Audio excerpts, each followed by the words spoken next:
देख रहे हैं हिंदी खबर, आपके साथ मैं हूं मोनिका सिंह। विस्तार से कुछ खबरें आपको बताते हैं। वोटर लिस्ट को लेकर तेजस्वी यादव ने बड़ा दावा कर दिया है। उन्होंने कहा कि मेरा नाम भी मतदाता सूची से हट गया है। तेजस्वी यादव ने कहा, अब मैं चुनाव कैसे लड़ूंगा, मेरा नाम वोटर लिस्ट में मौजूद नहीं है। तो एसआईआर के मसले को लेकर बवाल लगातार जारी है। इस बीच जो बड़ा दावा नेता विपक्ष की तरफ से किया गया, बिहार विधानसभा के तेजस्वी यादव आरजेडी के बड़े नेता है और लालू प्रसाद यादव के बेटे, उनका कहना है कि वोटर सूची में मेरा खुद का नाम नहीं है। अब ऐसे में मैं चुनाव कैसे लड़ूंगा। तो ये बड़ा दावा तेजस्वी यादव की तरफ से किया गया है। वोटर लिस्ट को लेकर तेजस्वी यादव का बड़ा दावा। इस साल विधानसभा चुनाव होने हैं बिहार में और उससे लेकर लगातार एसआईआर को लेकर विपक्ष सरकार पर हमलावर नजर आ रहा है। तस्वीरें आप देख रहे हैं, प्रदर्शन की तस्वीरें हैं और किस तरीके से बड़े नेता, चाहे हम समाजवादी पार्टी की जिक्र कर ले या फिर हम बात कर ले कांग्रेस पार्टी की, सभी तमाम बड़े नेता जो हैं, आरजेडी के नेता, वो इस वक्त प्रदर्शन कर रहे हैं और एसआईआर को लेकर अपनी आवाज बुलंद कर रहे हैं। अब तकरीबन जो है हर विधानसभा से 20 से 30 हजार नाम काटे गए, यानी टोटल 65 लाख के करीब, यानी 8.5% के करीब जो है वोटर्स को जो है लिस्ट से नाम काट दिया गया है। अब हमारा सवाल है, क्योंकि चुनाव आयोग जो है जब भी बात करती थी या जब भी कोई विज्ञापन देता था या प्रेस नोट भेजता था या डे टू डे अपडेट देता था, तो उसमें बताया जाता था इतने शिफ्ट हो गए, इतने मरने वाले हैं, इतने की दोहरी वोटर लिस्ट में नाम है और एक जो है अनुपस्थित वाले, उनका कैटेगरी दिया जाता था। अब सवाल देखिए, अब तकरीबन 20 से 30 हजार, और ये जो हम लोगों को जो सूची जो उपलब्ध कराई गई है, ये आप समझिए ये विधानसभा वाइज सूची जो है हम लोगों को उपलब्ध कराया गया है। और विधानसभा वाइज यानी हर एक विधानसभा से 20 से 25 से 30 हजार वोटर्स का नाम जो है काटा गया है, यानी तकरीबन 8.5%। तो तेजस्वी यादव ने दावा तो कर दिया है, लेकिन तेजस्वी यादव को चुनाव आयोग का जवाब भी सामने आ गया। इलेक्शन कमीशन ने तेजस्वी के आरोपों को गलत बता दिया। चुनाव आयोग ने तेजस्वी का नाम दिखाया है वोटर सूची में। ड्राफ्ट लिस्ट में 416वां नंबर है जिस पर तेजस्वी का नाम है। तो ये जवाब चुनाव आयोग ने दे दिया है तेजस्वी यादव को। और जो दावा वो कर रहे थे कि मेरा खुद का नाम नहीं है वोटर सूची में, मैं कैसे इलेक्शन लड़ूंगा, कैसे वोट डालूंगा, उस दावे को इलेक्शन कमीशन ने गलत ठहरा दिया है। तो 416 नंबर बताया है ड्राफ्ट लिस्ट में, जहां पर तेजस्वी यादव का नाम आया है। इससे पहले बाकायदा प्रेस कॉन्फ्रेंस करके तेजस्वी यादव ने ये बड़ा दावा किया। अब देखिए, ये जो आपको स्क्रीन पर दिखा रहे हैं, ये वो सूची है जो इलेक्शन कमीशन ने जारी की है और 416वें नंबर पर तेजस्वी प्रसाद यादव का नाम का जिक्र है। उनके पिता का नाम लिखा लालू प्रसाद यादव, मकान संख्या लिखी 110, उनकी उम्र लिखी है 36 वर्ष और जाहिर है उनका लिंग मौजूद है यहाँ पर, उसकी डिटेल्स जारी है, पुरुष। तो ये इलेक्शन कमीशन ने जारी कर दिया है। और कहीं ना कहीं जो दावा तेजस्वी यादव कर रहे थे, दावे के जरिए वो ये बताने की कोशिश कर रहे थे कि जेन्युइन वोटर्स का नाम भी कट सकता है वोटर सूची से, जिस तरीके से यहाँ पर पुनरीक्षण की बात कही जा रही है। तो ऐसे में किसी का भी नाम कट सकता है और उसका जो हक है, अधिकार है वोट देने का, वो छीना जा सकता है। तो इसी बात को प्रूव करने के लिए तेजस्वी यादव ने अपना खुद का एग्जाम्पल दे दिया। हालांकि उस एग्जाम्पल को पूरी तरीके से खारिज खुद चुनाव आयोग ने कर दिया, इलेक्शन कमीशन ने कर दिया। इलेक्शन कमीशन ने कहा कि आपका नाम तो मौजूद है, 416वें नंबर पर आपका नाम यहां पर मौजूद है।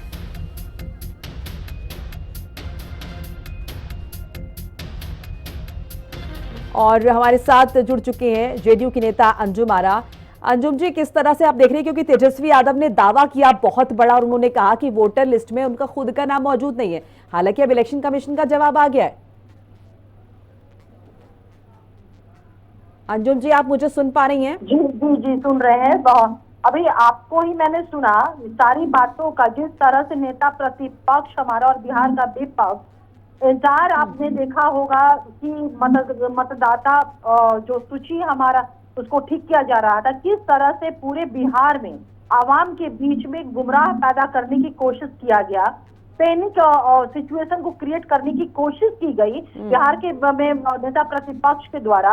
और हद तो ये है, इससे बड़ा राजनीतिक झूठ और राजनीतिक गुमराह करने की कोशिश क्या हो सकती है कि वो लेकर के कहते कि मेरा ही नाम नहीं है, और इलेक्शन कमीशन ने उसको स्पष्ट कर दिया, सीरियल नंबर तक बता दिया गया। उन्हें तो माफी मांगनी चाहिए, अगर राजनीतिक ईमानदारी अगर उनके अंदर हो ना। अंजुम जी, 8.5% मतदाताओं के नाम नहीं है सूची में, इस बात का भी जिक्र उनके द्वारा किया गया है। देखिए, सबसे पहली बात मैं आपको बता दूं कि मैं इलेक्शन कमीशन की स्पोक्स पर्सन नहीं हूं।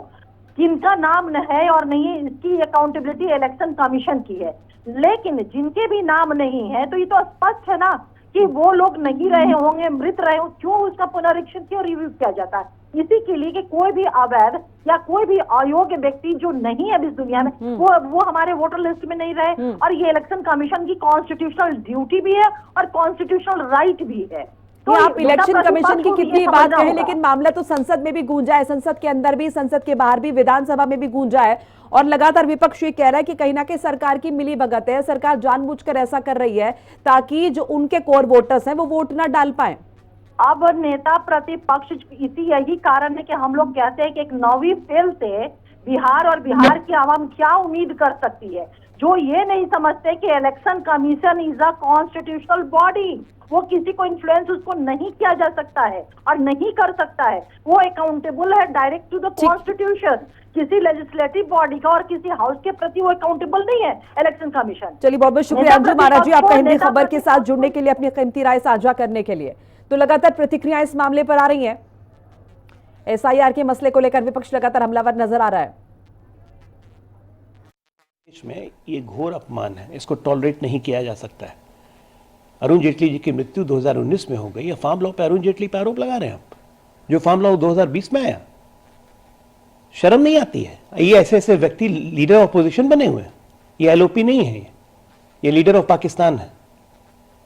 प्रधानमंत्री नरेंद्र मोदी का सर बयान अब कल सामने उन्होंने कहा कि हर कोई समझता है कि पाकिस्तान अपसेट है, लेकिन कांग्रेस और समाजवादी पार्टी इस दुख दर्द को हैंडल नहीं कर पा रही, वो पाकिस्तान के साथ है। Pakistan is crying here, Congress and SP R crying, seeing the condition of terrorists, Congress is constantly insulting the valor of our forces. इसमें शक क्या है? कांग्रेस ने सेना का हमेशा अपमान किया, सेना को कभी सम्मान नहीं दिया। आर्मी चीफ गली का गुंडा है, हमारे सैनिकों को चीन पीट रहा है। ये किसके बयान थे? आर्मी को बुलेट प्रूफ जैकेट तक नहीं मुहैया करवा पाए थे जब ये सरकार में थे। रसद तक नहीं मिलती थी, खाने का सामान तक नहीं मिलता था सियाचिन। और हमारे साथ चितरंजन गगन जुड़ चुके हैं, आरजेडी नेता। चितरंजन जी, बहुत बहुत स्वागत है हिंदी खबर में। दावा तेजस्वी यादव साहब ने किया बहुत मजबूती से, लेकिन चुनाव आयोग ने तो पूरी तरीके से खारिज कर दिया। चुनाव आयोग तो उन्हीं का नाम हटा दिया। वोटर लिस्ट से समझ सकते हैं कि जो नेता प्रतिपक्ष हैं, जो दो बार बिहार के उप मुख्यमंत्री रहे, उन्हीं का नाम जब मतदाता सूची से गायब है, आप समझ सकती हैं कि चितरंजन जी कहाँ गायब है? चुनाव आयोग कह रहा है 416वें नंबर पर उनका नाम है, सामने स्क्रीन पर नजर भी आ रहा है, बाकायदा डिटेल्स लिखी हुई हैं जी। चुनाव आयोग जो कह रहा है, वो जो दिया है, जो लिंक दिया है, उस लिंक पर जब उनका एपिक नंबर डाला गया तो उसमें कहाँ आ रहा है? तो दिखा दिए, प्रेस के सामने दिखा दिए है ना। चितरंजन जी, हर जगह तो यही बात सामने आ रही है कि तेजस्वी यादव ने दावा किया मजबूती से, लेकिन इलेक्शन कमीशन ने खारिज कर दिया। अब इलेक्शन कमीशन झूठ बोल रहा है जी। नहीं, इलेक्शन कमीशन जो है तो जब माइंड मेकअप किए हुए है, एक ऑलरेडी वह दिमाग में बैठाए हुए है कि हाँ साहब इतने लोगों का नाम काटना है और भाजपा के पक्ष में जो है सो कैसे माहौल बने, तो वह जो है सो ऑलरेडी जब प्री प्लान्ड है, तो उसमें इलेक्शन कमीशन कभी किसी का सुना क्या? इतने डिमांड किए गए, इतने सुझाव दिए गए, अब इतना लोगों का नाम काट दिया। बताइए जो है तो क्या कहता है कानून? कहता है कि आप अगर किसी का नाम काटते हैं तो आपको बजाता से उसको नोटिस करना पड़ेगा। हाँ तो चित्ररंजन जी, 65 लाख लेकिन मैं आपको एक लोगों का बात नाम बताऊं, जब इलेक्शन कमीशन ने ये सूची जारी की ना, 416वां नंबर बताया है यहाँ पर तेजस्वी यादव का, तो उसके बाद लगातार जो सरकार पक्ष यहाँ पे जेडीयू के नेता है, बीजेपी के नेता है, वो ये कह रहे हैं कि आप लोग भ्रम फैलाने की कोशिश कर रहे हैं। उसका सबसे बड़ा सबूत ये है कि ये जो सूची इलेक्शन कमीशन ने जारी की, अब जस्टिफाई कैसे आप करेंगे इसे? नहीं मैडम, यह बताइए ना, चुनाव अधिनियम जो 1950 का है उसमें स्पष्ट प्रावधान है कि किसी का नाम यदि मतदाता सूची से हटाया जाता है तो उसको व्याप्ति से उसका नोटिस देना है उसको। तो इन 65 लाख लोगों का जो नाम हटाया गया, किसको नोटिस दिया गया, क्या आधार है, किसने, क्या प्रमाण है कि वह मृत है, क्या प्रमाण है कि वह उसका नाम डबल है, क्या प्रमाण है कि वह दूसरी जगह शिफ्ट कर गया है, क्या अच्छा। प्रमाण है कि वह ट्रेसलेस है, इसका कोई प्रमाण दीजिएगा ना। अच्छा, हमारे साथ एलजेपीआर के नेता भी जुड़ चुके हैं, धीरेन्द्र मुन्ना जी। धीरेन्द्र जी, आपका भी बहुत बहुत स्वागत है हिंदी खबर में। और तेजस्वी यादव का दावा, उसके बाद इलेक्शन कमीशन ने जिस तरीके से कहा है कि 416वें नंबर पर उनका नाम है, किस तरीके से आप देख रहे हैं इसे? देखिए, बिहार के लोग सब कुछ समझ रहे हैं कि जिस तरह से एक फॉल्स नैरेटिव चलाने का विपक्ष काम कर रहा है, और अभी राहुल गांधी जी और तेजस्वी जी बिहार में इसी को एक फॉल्स नैरेटिव सेट करने के लिए इस तरह के दावे कर रहे हैं, जिसको आपने ही अभी बताया कि 416 नंबर पे इनका नाम है। अब जब सब कुछ प्रमाणिक रूप से है तो यह तो उनके देखने की नजरिया जो है उस पर सवाल खड़ा धीरेन्द्र जी, करता है। मेरे इसीलिए साथ यहाँ पर चित्ररंजन गगन भी हैं जो कि आरजेडी के नेता है। वो ये बता रहे हैं कि ये लिस्ट तो सामने आई है, लेकिन जब इसे क्लिक कर रहे हैं तो ये आगे फॉरवर्ड, यानी कि कुल मिलाकर अगर देखें तो ये सिर्फ एक खाली स्क्रीनशॉट सा नजर आता है, एक्चुअल में ऐसा है नहीं। देखिए, शिक्षा का इसीलिए जीवन में बड़ा महत्व होता है। अब जो चेक कर रहे हैं उनकी शिक्षा ऐसी है कि न वो टेक्नोलॉजी को समझ पाते हैं, और न मैं भी अभी खोल करके देखा हूँ, बिल्कुल उनका दिखता है। और ये इस तरह की बात पूरा देखिए, बीच में हल्ला नहीं करिएगा चित्ररंजन जी, आप हल्ला नहीं करिए। टेक्नोलॉजी जो आप कर रहे हैं बताइए ना कि बिहार में कितने लोगों को जाना करेगा, बताएगा। 416 कर दिया गया, टेक्नोलॉजी को समझिए। ये चित्ररंजन जी सुन लेते हैं एक बार इनको ना, वो अपना पक्ष रख लें। चित्ररंजन जी, अपनी एक पार्टी के सांसद को गुंडा कहते हैं, आपके नेता बिहार सरकार पर जो आरोप लगाते हैं कि लॉ एंड ऑर्डर खत्म है, या दोहरी राजनीति जो आप लोगों की है ना, ठीक है, इधरों हूँ उधरों हूँ। ठीक है चित्ररंजन जी, अब इसी का जवाब उनसे ले लेते हैं। धीरेन्द्र मुन्ना जी, जवाब इसका कि वो कह रहे हैं कि ये बात तो अभी मान रहे, लॉ एंड ऑर्डर की स्थिति भी बिहार में खराब है और ये एसआईआर का मसला भी। बहरहाल बात रख लीजिए अपनी प्लीज। चित्ररंजन जी, जिस तरह से किसी को बोलने नहीं देते हैं, यही राष्ट्रीय जनता दल का चरित्र है। टीवी पर भी आप किसी को बोलने नहीं देते हैं, आम लोग तो एकदम सहमे रहते हैं। अब मैं आपको मुद्दे पे कि जिस तरह से ये आरोप लगा रहे हैं, पहले तो इनको चित्ररंजन जी बात वो अपनी रख ले प्लीज, आई रिक्वेस्ट, मैं रिक्वेस्ट करूंगी आपसे। बोल रहे हैं कि आपके चिराग जी सही बोल रहे हैं, सो बता दीजिए हमको।